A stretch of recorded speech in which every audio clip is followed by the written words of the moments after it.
Oh, pour une raison toute simple, c'est qu'en tant que médecin, je me bats du côté de la vie et pas du côté de la mort. Et que la pilule abortive tuant des enfants, elle est mauvaise comme tout avortement. Ce que je souhaite de tout cœur, c'est que la guerre chimique n'ait pas lieu. Car il s'agit d'un produit très curieux, vous savez, qui a une toxicité spécifique pour les êtres humains qui ont un certain stade de développement. C'est d'ailleurs pour ça qu'elle n'attaque pas la santé de la mère, mais qu'elle empêche l'enfant de survivre. C'est très exactement un toxique spécifique. Je dirais que c'est le premier pesticide anti-humain. Et en tant que médecin, je ne peux pas approuver un pesticide anti-humain. Ce produit est toxique et c'est la première fois qu'on va spécialiser dans notre pays un produit qui n'a qu'une indication dans la demande qui a été faite, à savoir d'arrêter une vie déjà commencée. C'est la première fois, ce n'est pas un médicament, c'est un produit toxique qui n'a pour indication actuelle que sa toxicité. Il faut savoir que ce produit a été déposé et que l'autorisation de mise sur le marché a été signée sur une seule indication, et une seule, il n'y en a pas d'autre dans la demande, qui dit simplement que c'est un produit abortif. Alors personnellement, je suis médecin et j'ai juré le serment d'Hippocrate. Le serment d'Hippocrate a été 400 ans avant le Christ. C'est donc pas une affaire de religion, c'est une affaire de médecine. Et il a fait jurer à ses élèves: je ne donnerai pas de poison, même si l'on m'en priait, ni ne suggérerai pareil usage. Et dans la même phrase, il a continué: et je ne donnerai pas de produit abortif à une femme.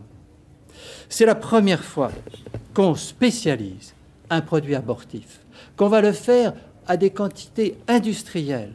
Et il y a une énorme affaire d'argent là-dessous. Chacun le sait, et c'est même toi qui l'as dit que c'était très important, qu'il y avait un gros marché.